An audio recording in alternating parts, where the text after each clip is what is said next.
CBS News correspondent Skyler Henry is there at the White House and joins us now. So, Skyler, what's the White House saying about the broad strokes of this bill? Hey, Lana, good to see you. Ultimately, that this bill essentially avoids what would have been a preventable crisis, in that it would have inflicted pain on millions of Americans. And now that this bill has passed, we see that active duty military troops will continue to get paid. There will not be those feared delays at airports across the country due to possible federal workers who could be impacted there. And that means that women and children will continue to get the necessary nutritional assistance that they need, along with so much more in this stopgap measure. Ultimately, that was one of the big fears and concerns, not only from the White House, but from many that we've heard from all across the country who were watching what was happening on Capitol Hill closely, in that this measure ultimately was needed in order to continue these paychecks coming for many Americans that were closely potentially being impacted by this. I mean, we're talking about 2 million federal civilian employees who were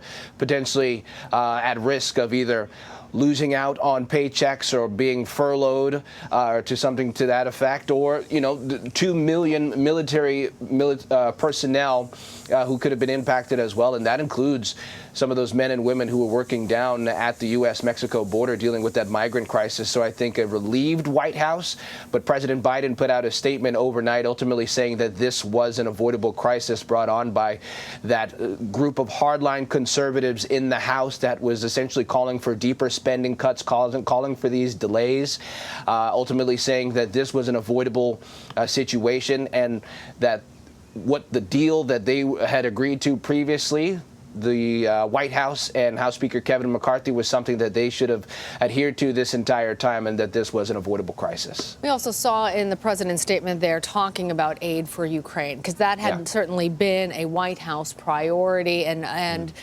something of a stumbling block for House Speaker Kevin McCarthy as he was trying to get other members of his caucus in line. Does the White House consider this continuing resolution stripping any funding for Ukraine a setback?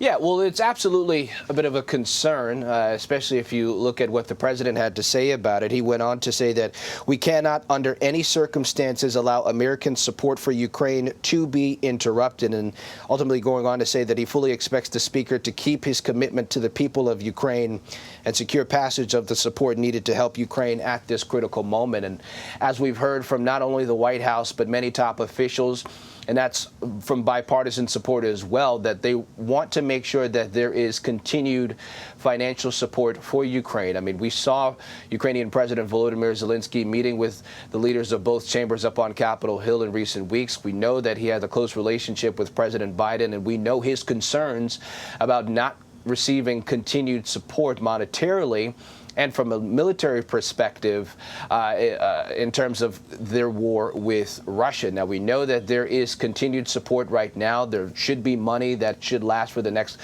several weeks or so, but we know that more Ukraine aid is absolutely a necessity. And that is according to Department of Defense officials, as well as from what we're hearing from the Ukrainian officials as well. And so what ultimately happens with this deal moving forward, the dialogue that we see in these 45 days and this as this stopgap measure continues to move through, I think it'll be absolutely interesting.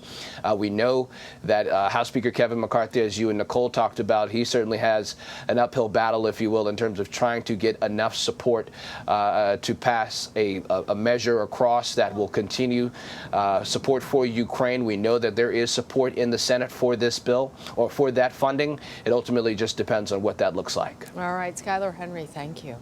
You bet.